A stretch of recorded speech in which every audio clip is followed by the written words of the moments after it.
The first question we've got here is probably should have been answered a long time ago when we first started this morning. But it wasn't, and this is a kind of a tricky question because I think all of us have a little bit different definition. And the question is, what is infrastructure? That was by Lisa Mack. Liza, I'm sorry. Anybody want to take a shot at what's infrastructure? Yeah, right. Go ahead. How do I use infrastructure? Housing infrastructure. Okay, housing is part of our infrastructure. Housing is infrastructure, yeah. Anybody want to try a definition? I know I've got mine, but I'd rather. Yeah, the items that humans have created help us live and work in the environment. Okay, it's not bad. Repeat that just for the recording.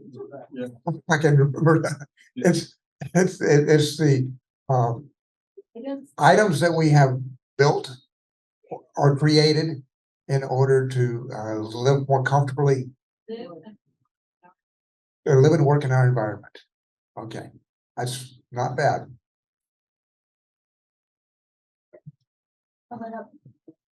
And we'll try not to. Anyway, I'll get. You got it. Oh, I don't know yours. I don't think I'm any different than what Lorraine had just said, but I would say the built environment is really anything that we're constructing that we inhabit or supports inhabit the things we inhabit. Built environment is not bad. Anybody else got a thought on that? Oh, well, I guess that's my entire question. Ask you to come up. Yeah. I guess the premise of my whole question was really thinking about the sikluk and whether or not, and just when we were talking about it, it seemed like that was something that wasn't being considered as part of an infrastructure. And I just kind of think that we need to switch that dialogue around so that these cultural components that are so central to our cultural survival should be also considered part of infrastructure. That doesn't need to be something that you think of afterwards or an afterthought. So when we're talking about infrastructure, I think that we should be talking about the integrity of an ice cellar as part of something that we need to be keeping up, not just these things that we see that are above the ground, but also these cultural components that help us to remain present on our landscape. Any others? Kevin. Well, that's a really good point. For us that don't live in the villages, we take that stuff for granted. You think about infrastructure, I think of roads, power lines, storage tanks, airfields, But for folks in the village, it's probably like the Sigaluk, grave sites, the old heritage sites where the houses were located, those kinds of things. That's absolutely infrastructure just as well. So maybe we should compile a list and make that forefront in our vernacular, I guess. Yeah.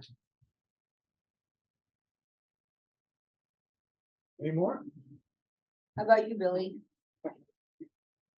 Well, I look at infrastructure as anything, as Lorraine said, that we create in order for us to survive and maintain our society. Okay, so that would include cellars, it would include roads, airports, all those kinds of things that we normally think of. But there's another part of it, and we've had some really heated discussions on this in recent times as far as with the Department of Energy.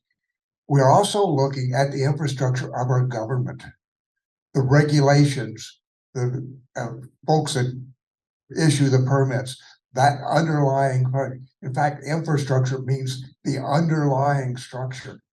If you go back to the true definition of that. So it can be a large number of things. It does not necessarily have to be physical.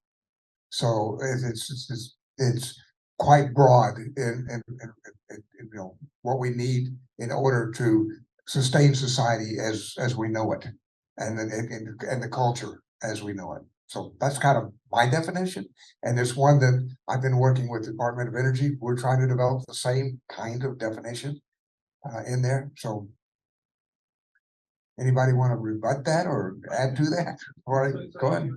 Talk about physical infrastructure and imaginary. So government's imaginary. That's interesting thought.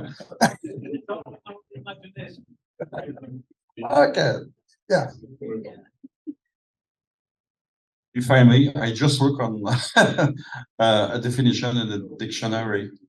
The basic physical and organizational, organizational structures and facilities, e.g. buildings, road, power supplies, needed for the operation of a society or enterprise, the social and economic infrastructure of a country.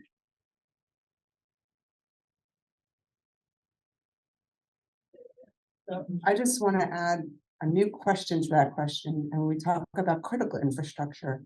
So what would be critical would be different from different perspectives, I think, as was brought up here. Okay, really good point. Critical infrastructure. That's a good discussion at some point in time. Let's ask Moritz what critical infrastructure is. You've thought about this. Well, I guess there's many different definitions around there. I know the one just because I looked it up from the US. There is kind of an official definition of 16 types of infrastructure that are considered critical. But I think it always depends on the perspective you're looking at. What is critical for a community? It can be very different. And also when you look more from an ecosystem or ecological perspective, then you may also come up with a different definition of what might be critical to the ecosystem. So I think it's very difficult to get that clear definition.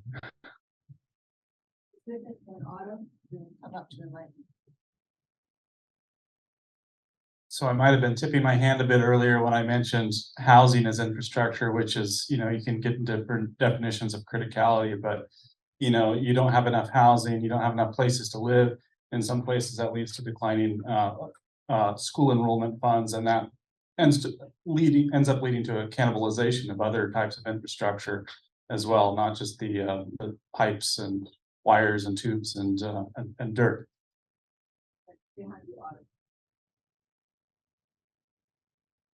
So at the state, we do a lot of risk assessments, and one of them is flooding.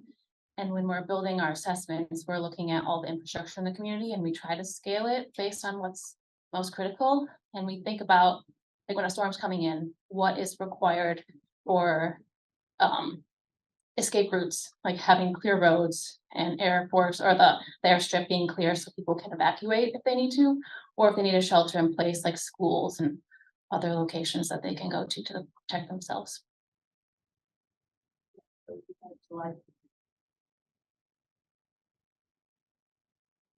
So I think that's really good because it kind of builds onto what I would think of critical infrastructure being is actually our native languages, because of all of the history and the knowledge that are held within those. So once you have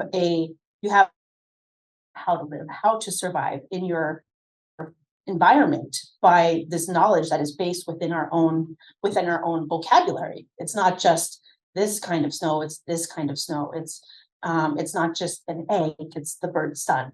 And so it has a different meaning and a different worldview that is encompassed within that. And so I think that critical infrastructure also becomes the language, is the language.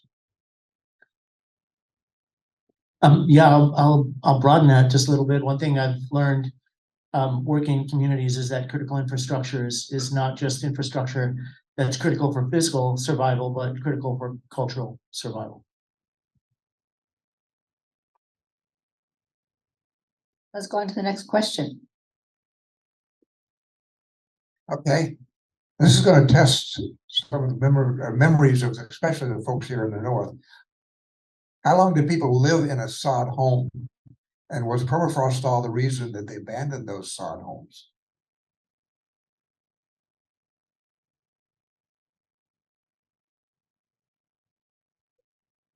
Oh,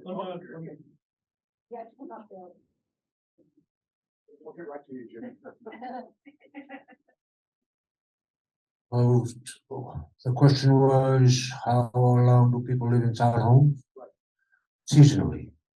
Seasonally. As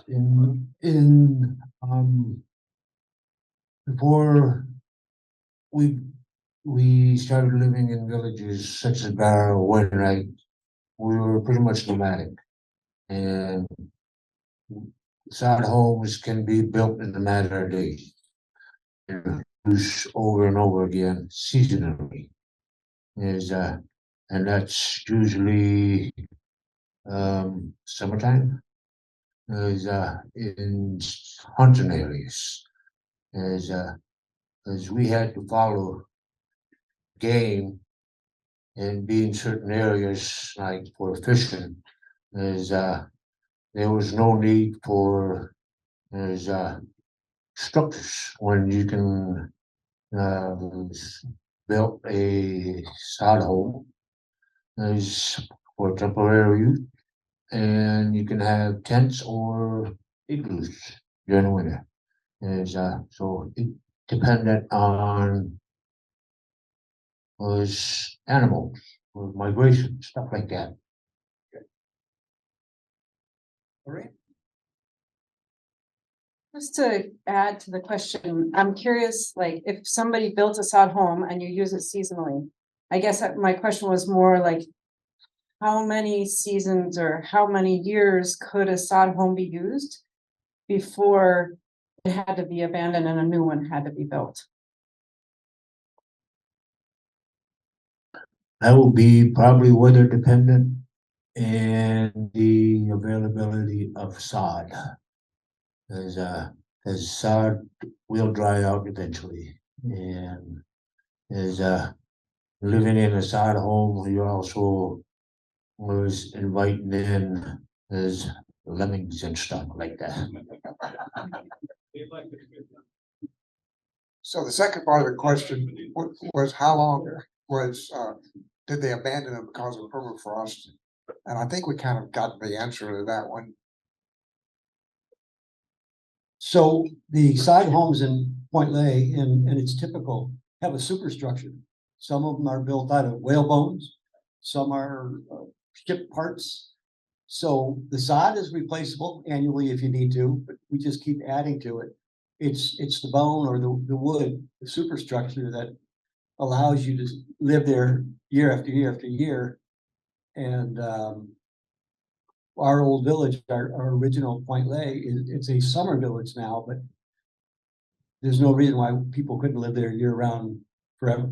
Yeah. And did they abandon them because the permafrost? It was one of the better homes on the permafrost. They didn't heat them to the 80 degrees that we're heating our homes today.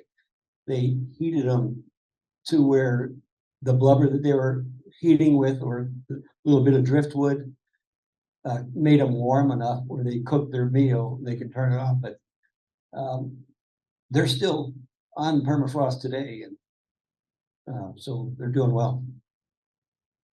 Thanks for that, Bill. Okay, the next one is kind of interesting. Thinking into the future with repairs, cleanup, dismantling, restoration of foam insulation, especially over gravel pads. The question is that might pose a big problem and cause a huge mess. I can attest to that. That blue form goes everywhere. Are there alternatives to blue form and foam insulation? Anybody want to tackle that one? Okay, I'll start. Okay, yes, there are alternatives. You can make the gravel pad thicker. The old rule, and I'm not sure it's exactly right, but the old rule that 1 inch of insulation equals about a foot of gravel. So you could add additional gravel in there. The other option, there are many other options. One option is something called air convection, where you pile up basically a bunch of rocks. It creates air convections in there and will actually cool the ground instead of just protecting it against heat conduction. So that's another option. A third option that we worked with is use of air convection culverts. And we would put culverts along the edge of the roadway and make one end higher than the other. And the ground would heat air and pull the air through and through chimney effect, exhaust it out the other end. The Chinese did this on the Tibetan Plateau. And they still do, where they just put a bunch of culverts under there and let the airflow flow through there and cools it. And in the summertime, they close it off so that they don't get any air there. So there are a number of other alternatives.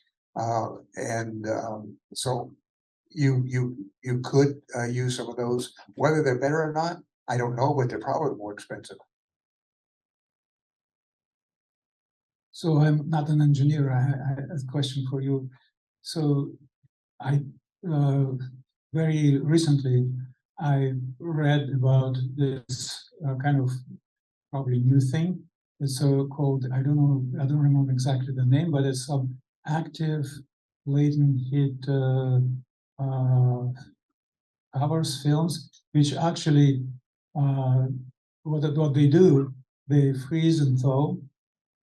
And it's just a like textile, like it looks like, but it's film on both sides or on one side, which not just it's pretty much not really insulation, but it freezes and thaws during summer and winter and protect deeper penetration of summer thaw. Do how common it is, or it's just a mental thing? There's two versions of this that I know of. One is they actually encapsulated various types of salts. And those salts were designed so that they would give up their heat at a specific temperature. Okay, and they were usually in tubes about like an inch or about 2 inches. Yeah, I'll get to that one. So what they did is they used that latent heat at a specific temperature to help regulate the heat flow. And it's much like ice, but the temperature was a little bit different. The other one that you're talking about, I don't know a lot about it, and it's not common, and I suspect it's pretty doggone expensive, but they basically do somewhat the same thing. They create a film on there that basically changes state with the temperature, but right. So I don't know a lot about it. I know they exist, but beyond that, I don't. It's certainly not in common use. They may use it in things like spacecraft and that kind of stuff, but we certainly don't use it in our infrastructure. Okay, any other? Did that answer your question, Lee? Okay. I think that's all the questions I've got, Jenna. Unless somebody else wants to bring up a question while we're at it, I think we got a few more minutes. Any other questions that came up this morning that didn't get answered? Bill? Yeah.